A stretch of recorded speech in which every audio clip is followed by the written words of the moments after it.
Hey, this is John Leon Guerrero. Our guest today on day 4 of Special Operators Week is Jeff Depatie. He's a Canadian Special Forces Tier 1 operator, specifically a JTF-2 sniper assaulter. Now, when you think of Canada, well, they're like our always smiling next-door neighbor, pleasant, congenial, mild-tempered, but make no mistake, their Special Forces operators are badasses of the highest caliber. Consider that Canada has been with us in every Joint Task Force peacekeeping mission, and they've stood shoulders up with us in the War on Terror since 2001. That is, from the very beginning. So they're in it for the haul, and their grit is forged in the cold. But they can do it in the desert, in the mountains, and everywhere in between. Jeff is himself an expert in tactical shooting with a pistol, the carbine, the shotgun, and the sniper rifle, multiple disciplines of martial arts, piloting a variety of aircraft, skydiving and paramotoring, and that's exactly what it sounds like, open water scuba diving, and high-speed pursuit and evasion in or on anything with wheels. 2 wheels, 3 wheels, 4 wheels, more wheels, anything. He's also a Cisco certified network professional, so he can jump in on the target, destroy the building, hack the servers, and get the hell out of there before anybody knows what hit him. Jeff is now the co-founder and the chief course architect of The Process, and you could find them at thespecialforcesexperience.com. The Process takes usually high-performing, conscientious individuals in the first place and elevates their awareness and capabilities by putting them through the kind of limit testing experiences born of the circumstances that special operators find themselves in during training and on missions. They call it post-traumatic growth, PTG, and it is, as far as we can tell, the most advanced form of working out. That's tearing the muscle to build it up. In this case, the muscle is one's resilience, decisiveness, resourcefulness, and ability to lead by collaborating in ways they never knew. This is why we love special operators, and why we're celebrating Special Operators Week, and why Pete is diving in the water this Saturday for the Coronado Swim to support the SEAL Veterans Foundation. If you want to support Pete and the SEAL Veterans Foundation, go to SEALVeteransFoundation.org. And if you're in the San Diego area, go see Pete in that Sunga Life Sunga at Coronado Island this Saturday. It'll be a terrific event. There will be a lot of inspiring folks there. You're going to love it. Of course, we also support Save the Brave, and you can read about them at savethebrave.org. Scott Husing is on the board of Save the Brave, and we're behind the work that they do 100%. I will be joining Pete and Scott next week to record some shows, but I'm sorry to say I will not be at the Coronado Swim on Saturday. I'm going to have to miss Pete in that Sunga. I'm wrapping up an 8-week body composition challenge at Diablo Barbell and going in the dunk tank on Sunday. I will reveal the results of that challenge on Monday's episode, so stay tuned. And that may or may not be good. Anyway, as always, if you want to share your goals or your fitness progress or how you're inspired by our presentation of these Special Forces guys, leave us a comment on YouTube or on our website or wherever you listen to us. While you're at it, give the Break It Down show a 5-star rating and write us a little review. We would appreciate all of that stuff. Now, combining 2 of our favorite topics, the wisdom of people who have called upon themselves to do something remarkable, and finding a new level of performance in a second chapter of your career. Here's our guest for day 4 of Special Operators Week, Jeff Depatie. Lions Rock Productions. This is Jay Moore. This is Greg Proops. This is Jordan Harbinger. This is Dexter from The Offspring. This is Nathan This is East. Sebastian Younger. This is Rick Marotta. This is Stuart Copeland. This is Mick Gillette. This is Andy Summers. Hey, this is Skunk Baxter. This is Gabby Reese. This is Rob Bell. Hey, this is John Leon Guerrero. Hey, and this is Pete A. Turner. This is Jeff Depatie from the Special Forces Experience, and you're listening to the Break It Down Show. And now, the Break It Down Show with John Leon Guerrero and Pete A. Turner. If I'm not mistaken, you are the first non-American operator that I've had on the show. I'll have to think about that, but I believe you're the first one. So welcome to the Break It Down show. This is Jeff. He's a badass, but he's a badass from Canada, which makes him still a badass. And I love to talk to operators because you bring a unique and tactical sensibility to the world. Guys like us who've been in the field a lot, who've been shot at for a living for a long time, there's a practicality, there's a tactical reality, and we're the kind of guys that can sit in a boardroom or in a high level conference or a staff meeting, with the brigade, a division, something bigger, and just raise your hand and ask the most simple question, because we're the guys who have to go do that shit on the ground. So like when they're like, "Hey, Jeff, you and your team are going to go out and hand out radios," you're like, well, who says these guys don't have radios? Or I'll give you an example. I was asked, "Hey, Pete," kind of a hidden, dangerous question for me. "In that valley you work in, what's the most prevalent TV channel?" Kind of a test of my knowledge. And I was able to come back with, "There's no electricity in that valley. None." Ground truth. These ground truth moments, yes, exactly, are critical for what we do. Talk to me a little bit about your path to get into what basically you told me off mic was it's essentially the Delta Force for Canada, which is high praise. And that doesn't take off anything from recon or Rangers or SEALs or SF, but they're, different teams, different jobs. Talk to me a little bit about what you've experienced and how it was getting there. All right, Pete. Well, before I get going, really, I want to thank you for the opportunity to be on your show. Okay. Oh, my pleasure. And the next thing is, being from Canada probably makes us more badass. Yeah. I come from a unit called Joint Task Force 2 or JTF2. That's Canada's national mission unit, whether that's domestic or abroad. Yeah. And when I say Delta Force, that's for the American audience to kind of vector in and say, okay, where does he kind of fit in the military scheme of things? And as you know, once you start getting into that realm, you kind of move out of the military and I don't want to say transcend out, but you're working with in your country, CIA, NSA, right, all over, you know what I mean? So it kind of moves out of just the military. But yeah, I would say for broad brush purposes, that's kind of the unit I come from.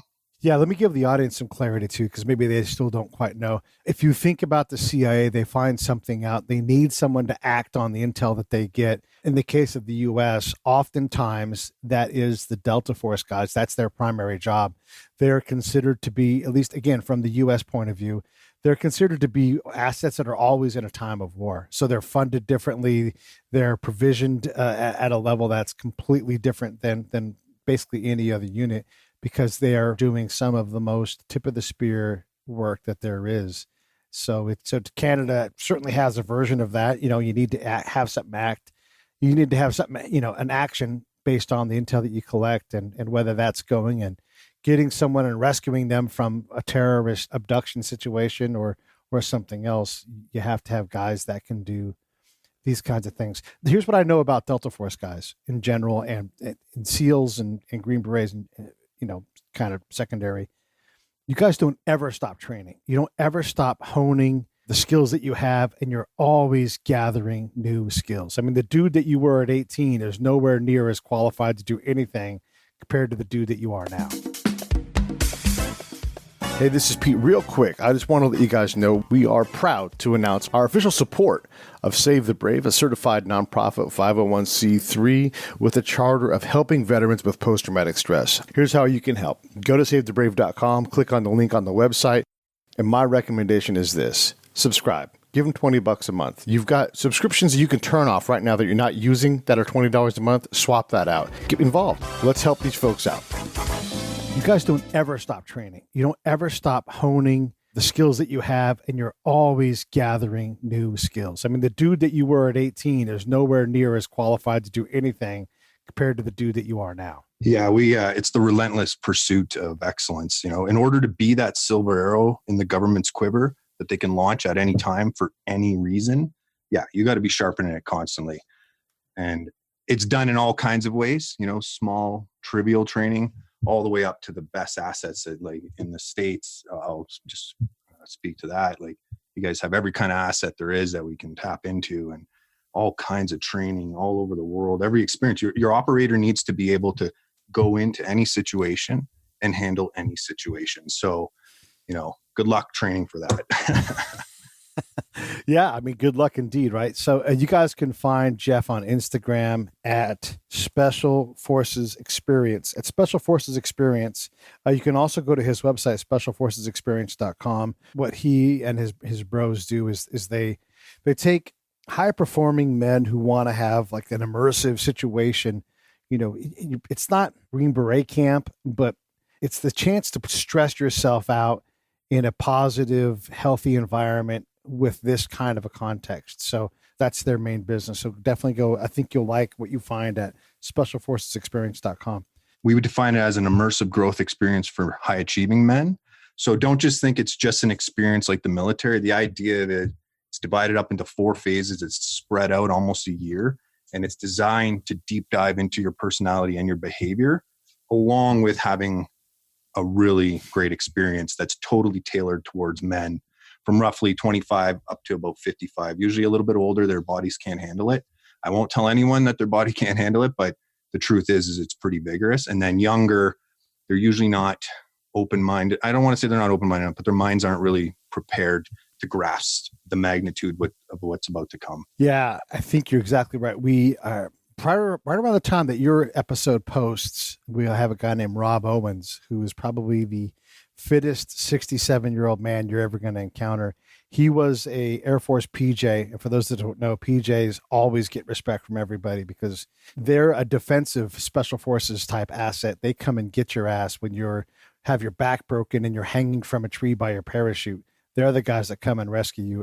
And like Delta Force, like these other forces that have to do these impossible missions, these guys have every mission, every spot on the planet, whether you're in an ocean or at the top of a mountain.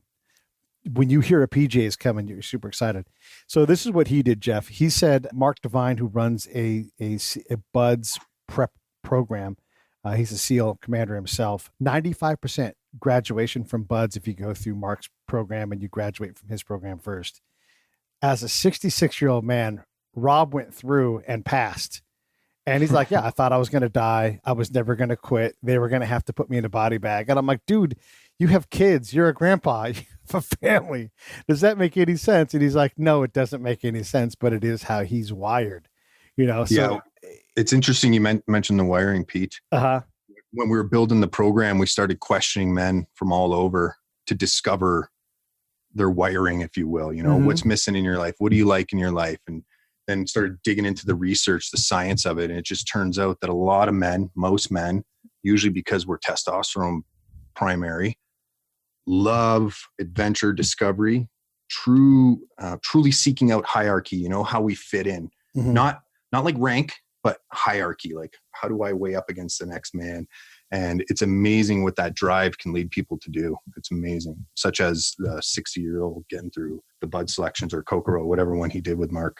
Yeah. And his level of fitness is extraordinary. But the reality is that it was his mental fortitude, not his physical fortitude, that got him through, because that's what BUDS does, is they look for your thing. They uncover, like, okay, and really honestly, like all of you guys that do these kind of things, Remy Adeleke comes to mind. He's a SEAL. He's a crappy swimmer, at least in terms of, you know, in the SEAL community. He got through and he figured it out, but that was his biggest battle. It wasn't mental. He was glad to die on the beach, but it didn't make him a faster swimmer. So he had to figure out how to persevere through that.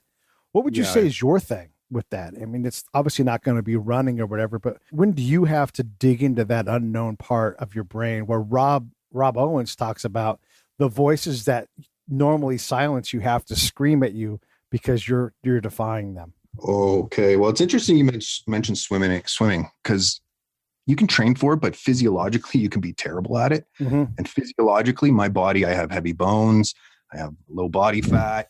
Right. So it just leads to me not being a great swimmer. But that's not, I wouldn't say that's my thing. I would, at this time in my life, it's different, right? I'm not an operator anymore. I've moved past that. Sometimes now it's the weirder ones, you know, those, I don't want to say fear of success, but, you know, fear of missing out on life, you know, missed opportunities, those kind of things start to sink in where I'm like, those are the voices I have to overcome. Physically, I've overcome quite a bit now. And recently I was just up in Helena and we went, and of course there's some mountains in that area, and I just look at them and I'm like, oh, I got to go climb that mountain. You know what I mean? But Yeah. sometimes for me, it's about not climbing it as well. It's about, I'm at a point where I'm like, I don't need that quite as much. So seeking out those physical adversities, although I still do them, they're fewer and far between. But for me now, it's more in the business world, more mental. That's where it shows up. More like I was saying, fear of failure, missed opportunities, that kind of stuff. Those can be like, okay, that's the voice I got to overcome.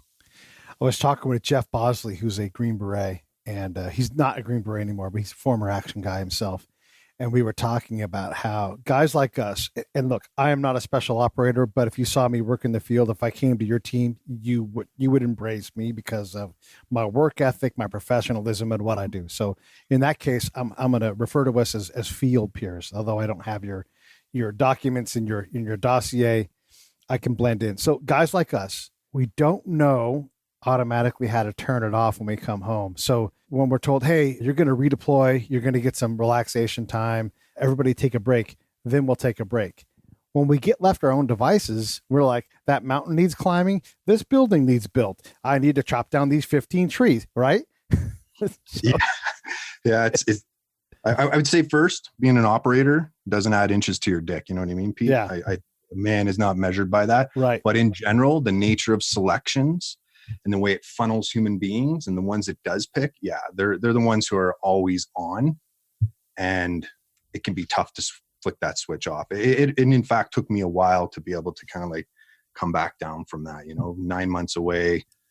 You know, it is, you show up to work every day, you have to be on, you are performing. The man next to you needs to count on you for everything, whatever you're sent on at that time, you got to be able to deliver. So you have to be always on. It's true. The term that we use on our end is we call it, like if you come to a new place, you go through a murder board, and you have to show that you have the credentials to work with this team. They have to know they're going to rely on you. So you're always performing that role of, I'm reliable, you can count on me, I'm going to come through, I'm not going to quit. And in the big Army world, if you work for the 82nd Airborne, they just outwork problems. Whatever the enemy's doing for 20 hours a day, the 82nd will do it for 22. And it just, so if you leave at 12 hours, 7 days a week, 12 hours, they call you half day. Hey, what's up, half day? You're like, Jesus Christ, I worked out. Yeah.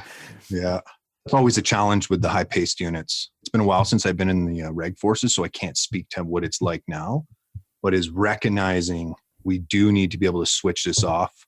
We do need these guys to be able to go home and be with their families, like the unsung heroes, if you will. Yeah. Those ones fighting the fight back home, So a man or woman who goes back is still in the hopper, ready to go for action, is not ideal for the family situation. So there's a lot of time and money put into that, rightfully so, because you got to be able to turn it off for that support unit back home to keep it healthy.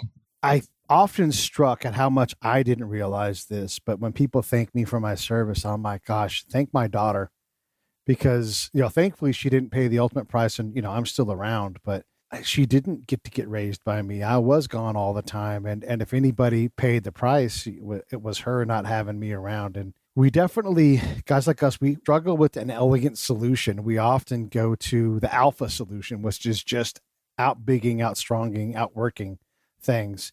When did you start to develop elegant solutions to life's problems, or have you yet? Oh, I'd like to believe I got some things figured out, Pete. I think it depends, because I just want to kind of touch back on your saying, thank your daughter. For guys like us, we accept that we could go and we could put our lives on the line. Right. And that's it in theory, whether you have other beliefs back on this realm, that's it for us. And the weight of what they have to deal with back home. I didn't have elegant solutions for that at the time. When I was deploying and stuff like that, I wasn't bringing home elegant solutions. It wasn't until I left the military that I started to discover elegant solutions for my relationships. But I would say like a super easy one is just a simple check-in with your partner, mind, body, soul, spirit, heart, whatever you want to put in there. And you convey to your partner almost daily with gratitude. Like, here's what I'm feeling. Here's where my head's at. You know what I mean? Because in the pace that the military is in, and the SF especially, a void can start to fill up. And if, you guys aren't communicating where your heads are at, that void just fills up and fills up and fills up, and the gap can grow and grow. And that's just a simple way to kind of practice gratitude between you and your partner, and let them know where you're at, and they let you know where you're at. You're making a unique bridge between the operator mentality and mindset. I guess that's the same thing, but the operator mentality and physicality and the boardroom. What have you noticed that your business-based clients bring that maybe you don't have because we have a different world? Business-based clients that I've noticed. Okay. Well, if I was to be open and honest about everything, I went to school. I took chemical engineering and computer systems engineering. So I didn't develop any business sense there. Then I went to the military and I wasn't focused on business. I was doing the business of selling the brand there, the business of, always showing up, whether it's an ambassador or a leader of a country, you got to show up, speak properly, all that kind of stuff. But when I came out and into the business world, I think I started to see, the power of networking, social level networking, and how much strength that has. Kind of like what a podcast does, right? Yeah. An organic spreading of the word, that kind of stuff really started to dawn on me as far as just pure business came to it. Also, there's some more simple stuff, structuring my company, things of that nature. I had very good intuition about it, and I consider myself quite intelligent. But as far as having any of the practical side of it, learned from some great minds out there on that. Yeah, there's a lot of resources. Can you give us any examples of some of these lessons that you picked up that you're like, wow, that's not a tool that I have in my bag, or it's not in the shape that I'd want it to be in? Okay. Really, really understanding the person across from you, what they're really saying, and really understanding what they bring, what their personality brings, what my personality brings, and how that best works together. Yes, in the world of the operator, we do that too, but because we're mission focused, it was really good at being mission focused, which is different than a business focus, just behind your motives and that kind of stuff. So I would say practicing empathy, as a man, having deep, open conversations with other men, it can be tough, So when I was piecing this together, having those conversations, like just seeing the little core nugget of what makes us human, and other men especially. The program that you've built, the Special Forces Experience, how did that idea come about? I mean, everybody wants to do something like this, but you're actually no shit doing it. So how did you come to it? How did you have a sense for that it was a viable idea? So here I am, a tier 1 sniper with the best sniping unit in the world. And I won't even get into I say sniper, but the complexities of actually what comes with that. Yeah. We're a world record holding unit. We're kind of kicking ass and taking names. Then I meet this woman, as one often does, in San Diego. We were doing, what do we call it? Skydiving, some hey-ho training down in the area. We were winded out, and we went out and had a few pops, and I met this woman, and it changed my life. It was a catalyst that it was a point in my life that can never be undersold. It was so important. But when I met her, she said, I don't want to be with someone who's in the military. Aha. Now, it's nothing. Her father's a Vietnam vet. Her grandfather was actually one of the original SEAL team members. So they have a pedigree of military. So it's not that she didn't like it. She just she couldn't handle the time apart. Right. And not handle, she was smart enough to know that she didn't want to. So anyways, this started the conversation of okay, what am I going to do now? Well, I just spent 15 years in the military, most of it in the SF. I have a super specific skill set. What does that look like in the real world? Well, first thing you got to identify is a problem, right, Pete? Yeah. So she kind of was like, okay, men are kind of in this stage right now, this development in history, in this modern world where they're a little bit listless, where they're potentially missing something or looking for something that might not be there. I'll refer to all our ancient wiring now in the modern world that we don't get to use all the time. In the military, we get to use it a little bit more. In some jobs, you get to use it a little bit more, but most of what a man does these days, he doesn't fully use his deep innate tools. So she said to me, well, what about some kind of man camp? And I literally laughed out loud because I just had this vision of, s'mores and axe throwing. And it was like, no, that's not for me. I can't go from 100 back down to 20. You know what I mean? Mm-hmm. So that was kind of the genesis of it. And then we started, like I said, asking the questions. Okay, what do men like? What do they want? Ask their wives. What does it look like your husband's missing? What's not being indulged? And then we went to the research of why. And we started piecing this program together. And it was kind of cool because it was like, okay, it's going to look like this. And then it's going to look like this. And we just kept layering things on and spreading out the time. Like I said, we ended up at this point of 4 phases spread out over no less than 7 months, with a big culminating 8-day event that, is extremely difficult, mostly psychological. And the whole point of it is to induce behavioral change on your own terms. It's like we're in this self-help revolution right now where people are pumping shit out and you're reading it and you're like, okay, wait, why am I even reading this? It doesn't even pertain to my personality, right, or more importantly, my environment, So we'll assess the personality, we'll put them in different environments, and then we look at their behavior. And that's one of our things. P plus E equals B. It's a derivative from a psychologist. His name was Lewin. We've taken it, we've kind of pumped it up on steroids with all our modern technology and research. Yeah. And we just kept adding things in. We'd look at ancient things like Buddhism or Christianity or some of the Far East teachings like the I Ching and stuff. And we started looking and seeing these parallels. They started similar language, you know what I mean? Collective, collective wisdom. Right. Over thousands of years of observation, people have seen things. We didn't need scientists to know certain things, but they've had their own versions of it. And then we kind of started stuffing that in and started exploding out the ends. And then I started meeting the cadre. They started bringing in their point of view, which consists of American and Canadian men and some women, because we need the female perspective on this, certainly. Yeah, we just kept jamming that kind of stuff in. And I was kind of in a lucky position. I had made some investments that could keep me floating for a while in the real estate world, and just kept building and building. And then last year we launched Serial One. And when people come back to us and they're like, you've changed my life. And when I say change life and people, yeah, most of the guys make between 150 up to about $500,000. They're all intelligent. They all support their communities, do community work. There's a few on the outside of this, because we did take some young men who they're just not, they're on their path. They're just not there yet.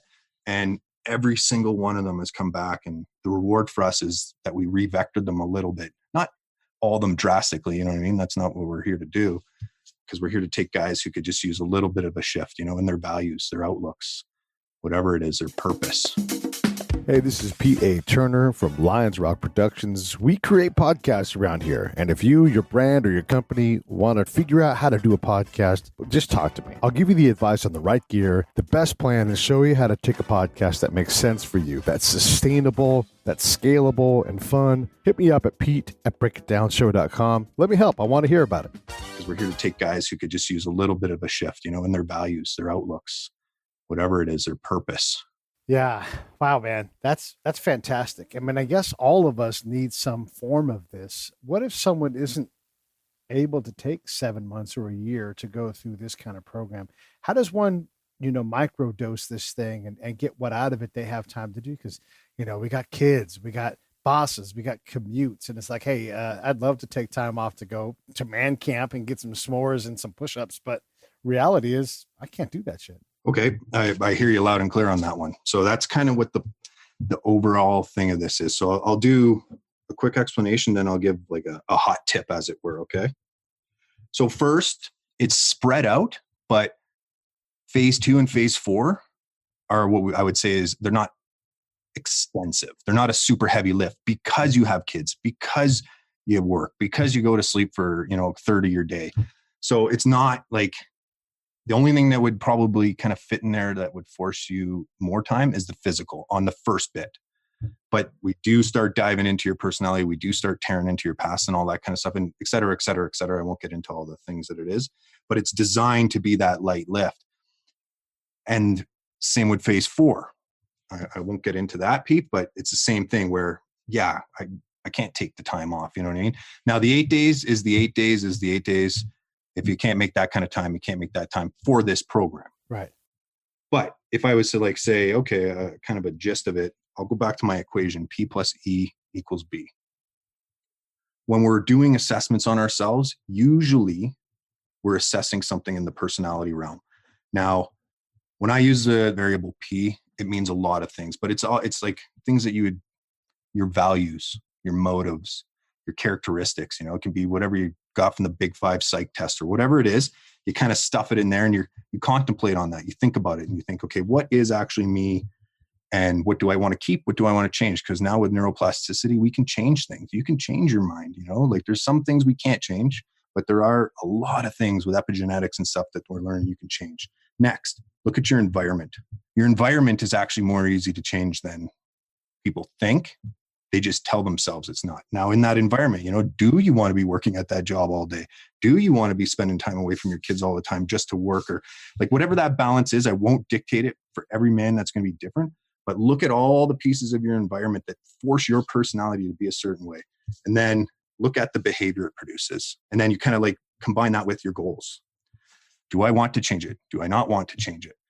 It's huge in theory, but it's a very nice, manageable way to kind of start looking at your life. Little bits, don't let this be overwhelming. Patience, like I said, spread over time. That's why it's designed to be 7 months at minimum. Mm-hmm. In fact, like I tell everyone, it's a direction. It's not a destination. That's how the process is. It's forever. So just be patient with it. But the reason we do spread it over that time is because as soon as someone commits to it and they pay their money, energetically, they are involved in this. Their mind, I'm guessing, cannot step away from the fact that in 5, 7, 6, 8 months, they are about to go through the hardest experience of their life, which will just continue what they've already started doing in the phase 2 portion of it. But it kind of keeps them in that hopper. And what happens is that's where we can find behavior changes, whether big and drastic or small. So you said a key word in that whole thing, epigenetics, and believe it or not, we've examined that for several hours on the podcast over time. Our official epigenetics experts are Attila Haiku and a guy named Dr. Tracy Gappin. And Dr. Gappin works with high-end performers like you're talking about, and he works on, accentuating the epigenetics that create, like your own personal genetic code. It's like, hey, I tend to have this, and so accentuating and then detuning the negative side of things. And it's incredible how specific we can get with diet and certain activities to really create hyper performance. And then also the last time we had him on, he started talking about peptides and putting chain amino acids together again to create different outcomes with us physically, whether it's a increased energy level or whatever it is. How deep do you guys dive into the epigenetic and peptide aspect of what you do? I would say we back up. Okay. One of the most important things that you or I can do to influence these epigenetics is literally the story we tell ourselves, the words we use and our surroundings. That's the first step to it. Like I can't sit here and just like focus on, let's see, if I, the word conscientiousness, sure, it's in personality profiles and stuff like that. I can't just sit here and say, I want to be more conscious. Like there's some things you have to do to nurture it. Right. And that's about putting yourself in that proper environment. Next, when it comes to like neuropeptides and stuff like that, you need to be eating right and thinking right. So what we do in phase 4 is that's where we build that. So we take the psychological and the physiological, and as you're rebuilding yourself, as it were, we're making sure you're eating right and you're using the right words to build yourself. When I say the right words, I'm not telling you, no one will ever hear me say, Pete, this is what you should do. Right. What I'm saying is what is right for you. Okay. And that's why another reason it's got to be spread over time, because I can't look at you, we as a cadre, for one day and be like, okay, we got you figured out. You know what I mean? Even over 7 months, we don't got you figured out, but we have a better understanding at least. And then take all that, and then that's the way it works there. It is on the other side. But I would say, just like as a simple trick for those listening, the words you use, I don't know what it is. This is just kind of on a tangent here. Mm-hmm. The power of story, Pete. The way our language centers in our brain work and program our brain are, I think, just beginning to be discovered. If you tell yourself you suck every day, you're probably going to suck, like that's a simple example, but it's not like the old 50s, active, attractive, in demand, but it's kind of like that. You know what I mean? Yeah. Rob Owens was talking about a lot of what you're talking. Again, high level performer. He went through PJ school decades ago. At 66, he goes through Mark Devine's, Bud's winning class. So he understands the mental aspect, and he and Mark were talking about the things that you just do at a baseline, day to day, minute to minute, and it was the simplest things. And it was, first thing is breathing. control your breathing, get it, and breathe in a way that helps you empower the outcome that you want, but also that self-talk, even out loud self-talk, and almost just drowning out the negative voice. And Rob talks about his mantra that he uses. It basically doesn't even allow failure to enter the equation. And just these two things, and it's not everything, but just those two things will push you through a lot of barriers that you might not otherwise, make it through. What are your thoughts on those aspects? Is that something that you guys leverage as well? Well, yeah. So we use priming all through the entire process of the Special Forces experience. So sometimes, I'll go to the self-talk in a second, but it helps to hear words from other people too. Because first, we can't see shadows and blind spots. So it's really good, put on the humble pants or whatever you like to say, and be willing to hear others. So breathing and posture. So I'll say breathing, like I agree with them 100%. And then posture, those are two quick accesses to our parasympathetic nervous system, which helps calm us down. And we need to stay calm, because if we're not calm, our amygdala starts to swell up and get overproductive, and same with the hippocampus. And then we start storing things in an improper way. So with breathing and posture, like that chest out, not too proud, not arrogant, but that's kind of a good way to calm and also release some endorphins to help you feel good. Then self-talk, I would take it to the next step, something called implementation intention. Self-talk's good. I really do believe in it. But I think you take it to the next step. Not just being positive, but set goals with that self-talk. So you're at work and you want a raise. Mm-hmm. So you're like, okay, next time I see my boss, I'm going to ask him for a raise. I'm going to be confident when I do that, all that kind of stuff. But take it to the next step. Say, when I see my boss at the water cooler, I'm going to say this, this, and this, and I'm going to be this, this, and this, maximize as much as you can with that self-talk, because visualization is a very powerful tool. No secret. It's been out for a while. Why not use it? Practice.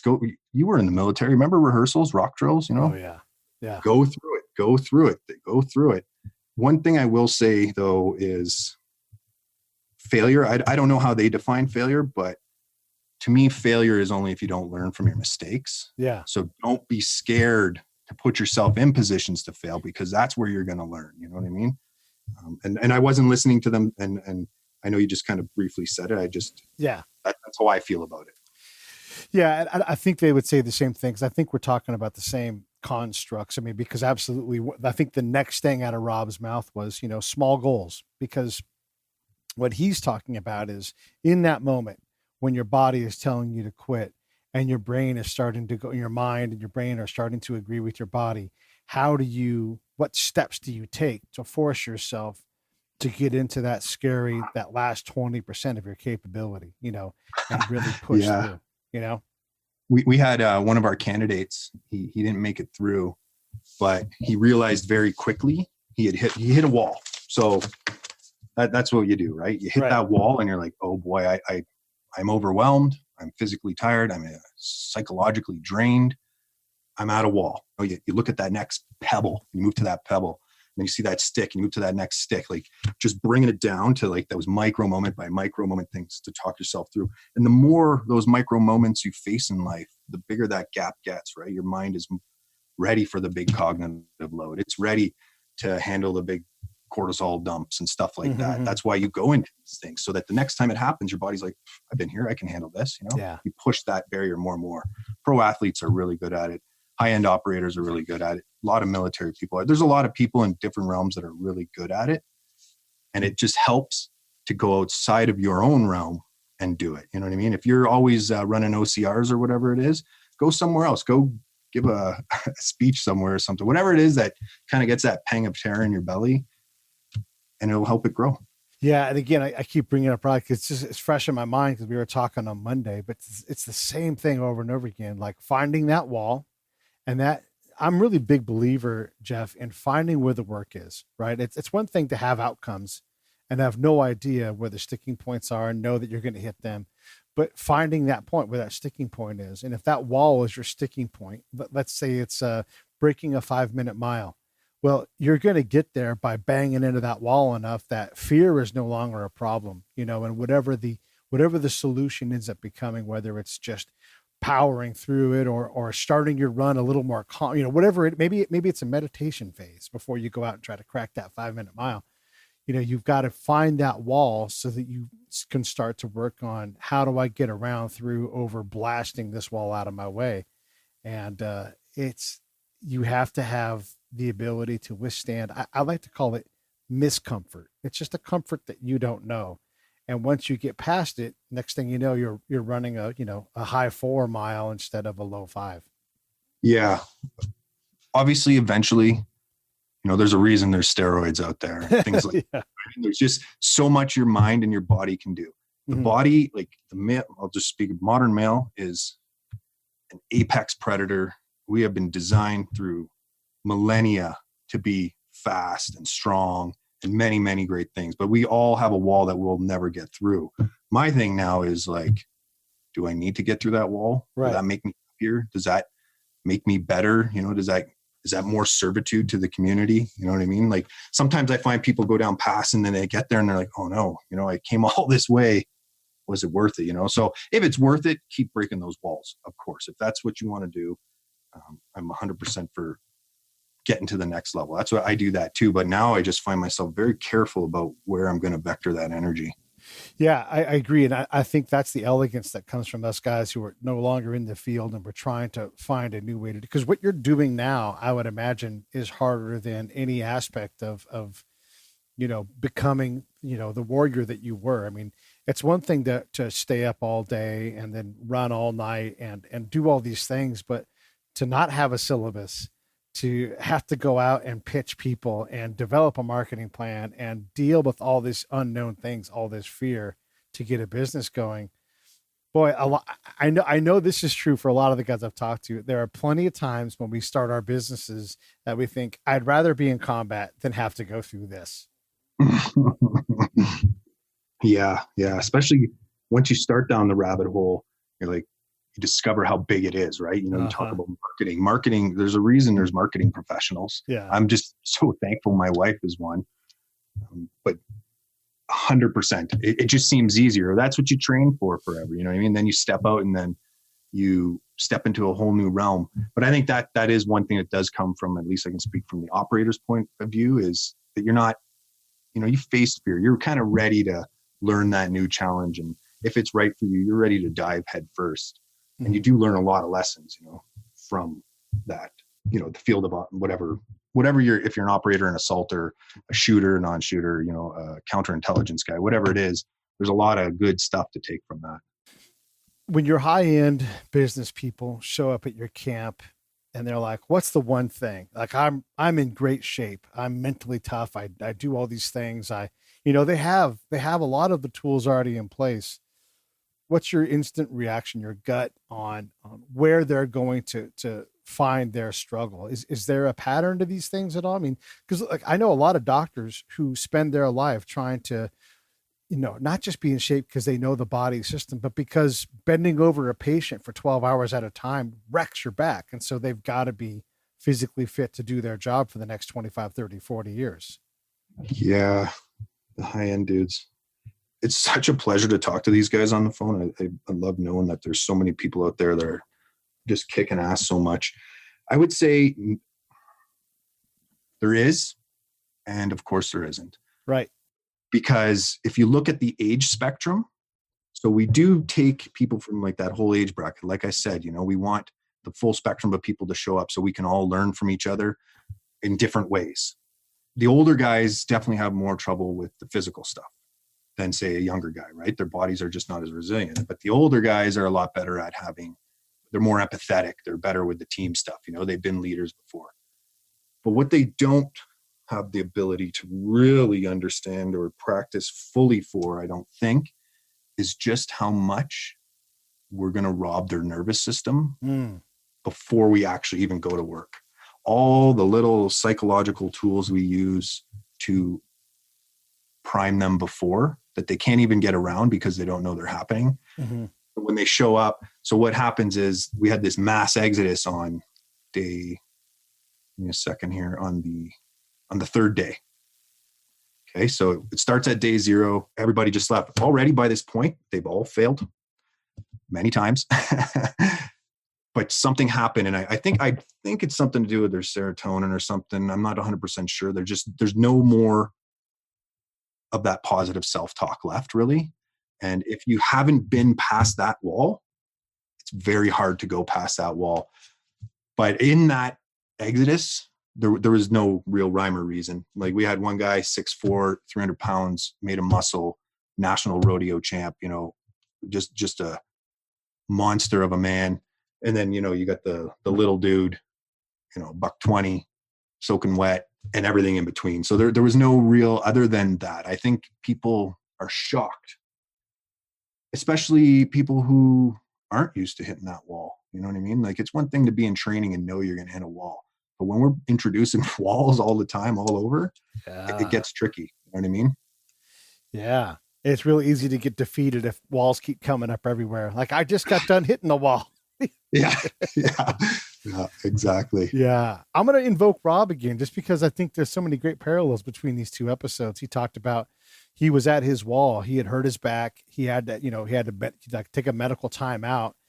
And they came up to him and they said, and it's a lot of psychological operations and what all of you guys do, right? So they come up and they're like, hey, we know your back is hurt. You're 66 years old. You've made it farther than anybody thought you could. It's already a win, and it's totally fine to stop. So, on behalf of us, thank you for coming out, and just let us know if you can't go in the next 5 minutes, we are going to pull you from the course. And he said, no, I'm good. I'm going to get up and go ahead and go. So they already gave him the huge carrot of it's okay to quit. And they really meant it. Like, they were proud of him, but also they're pushing him right up to that wall. And he's like, no, I'm good. So he goes out, and I don't know if it was Mark, but one of the instructors, and these guys are all SEALs. He looks at him, he's like, all right, you're a tough guy. I want you to do 16, forward rolls right now on your bad back that you just got up off the ground from. And he steeled himself, kind of figured out how to do it, and did his 16 forward somersaults on his wrecked back, and then got up. It's like, how'd that feel? It's like, oh, it feels great. I love it. He's like, well, how about you do it again? Okay. And so he gave him every opportunity to fail physically, but mentally, Rob just found his ability to push through that wall. And this is a 66-year-old man with really honestly nothing left to prove. And it's remarkable. Well, it's kind of interesting because in those moments, like I said, I don't know SEAL Fit and Kokoro, but I can extrapolate a few thoughts here. I have one of the cadre, he's an ex-SEAL member, and he's worked on Kokoro. And so I know some of the parallels there. You have one choice while you're there.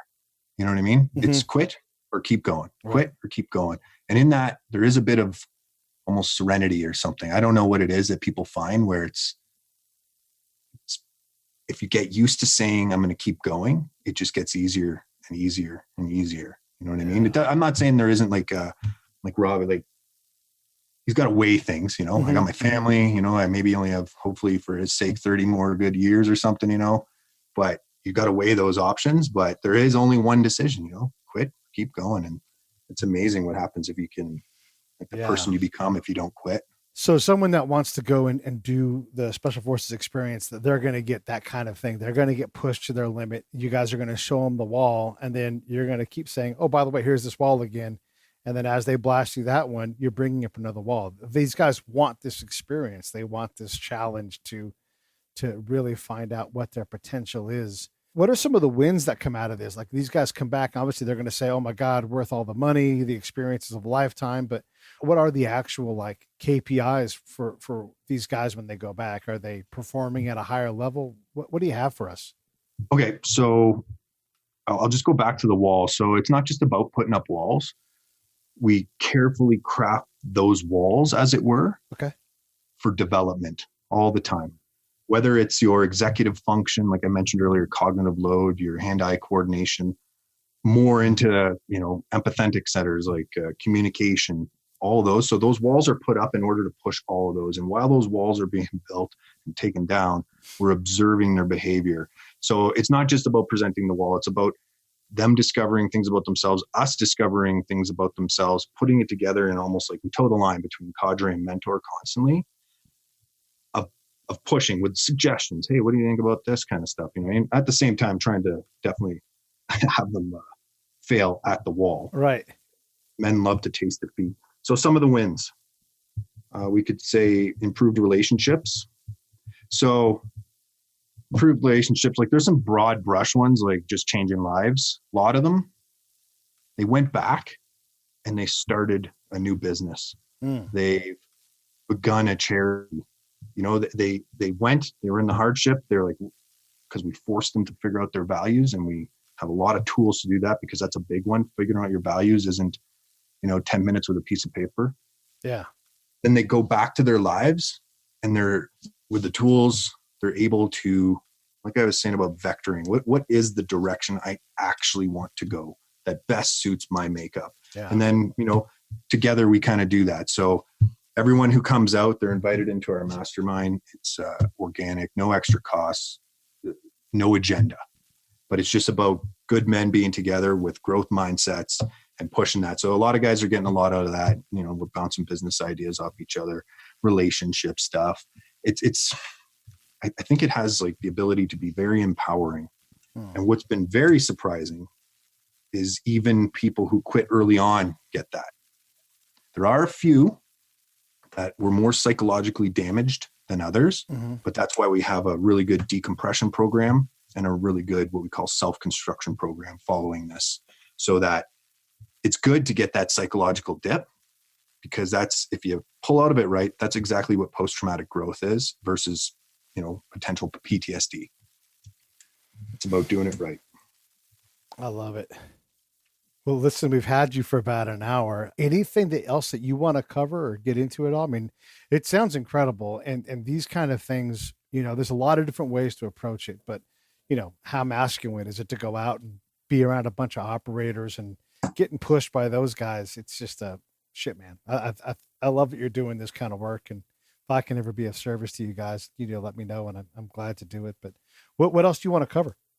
Well, I appreciate the time here, Pete. And really, I'll be, again, from the humble pie side of it, I get just as much out of them. I get to learn. I get to be around all these guys who are successful in all their realms, and I get to learn from them. And that's kind of the thing, it's not above or below. It's surrounding ourselves with like minds, and really, it's been an exceptional experience. No, I'm good, Pete. I enjoyed our chat for sure. Yeah. You're 100% right. I learned how to become an excellent combat spy because I got to hang around with a bunch of people that had done the job. And even if they were bad at it, I got to watch them be bad at it and go, okay, less of this, more of that for them. And then also for myself, teach myself the same lesson. And hearing, I learned so much from just exchanging that conversation and my own brain hearing me teach somebody else. I'm also like doubling down what I understand about it. So I get that you get a lot out of it, and it must just be an incredibly fulfilling environment to work within. It certainly is. It certainly is. It's been a pleasure so far, and there's some exciting, super exciting things in the hopper. We're shopping around right now. Networks want to turn this into a show of some sorts. We're just trying to figure out where our values align with that in order to continue spreading the message and not just, kind of make it another show that's been done already in this realm. When I say realm, I mean like of the military flavor. Sure. Hey, so one of the things I often do with the, all of the operator crew is I always offer a chance to ask me some questions, since we shared a lot of field time, not together, but we've been to a lot of same places, that kind of thing. Is there anything you want to ask me? I was curious, from our chats before, I never really found out if you've been part of the, modern Iraq, the modern Gulf War, Kurdistan, anything like that. You do any participation there? Yeah, quite a bit. I've been in, I would say maybe over half. Yeah, I think I could say over half of the provinces in Iraq. And I don't include Kuwait in that, but for sure I did some work in Kurdistan that primarily I never talk about, but some very interesting time trying to understand not only threat, because of course there's always that's important, but understanding the nation building aspect of what we are trying to accomplish. So yeah, I've talked to thousands of Iraqis, Yazidis, all of them, everybody. Yeah, it's such a dynamic landscape there with a billion complexities. One day, and if I'm down in your area, maybe we'll get together and have a beer and talk offline. For sure. Yeah, I'd love to do that. Hey, everybody, this is Jeff Depatie. You guys got to check out specialforcesexperience.com.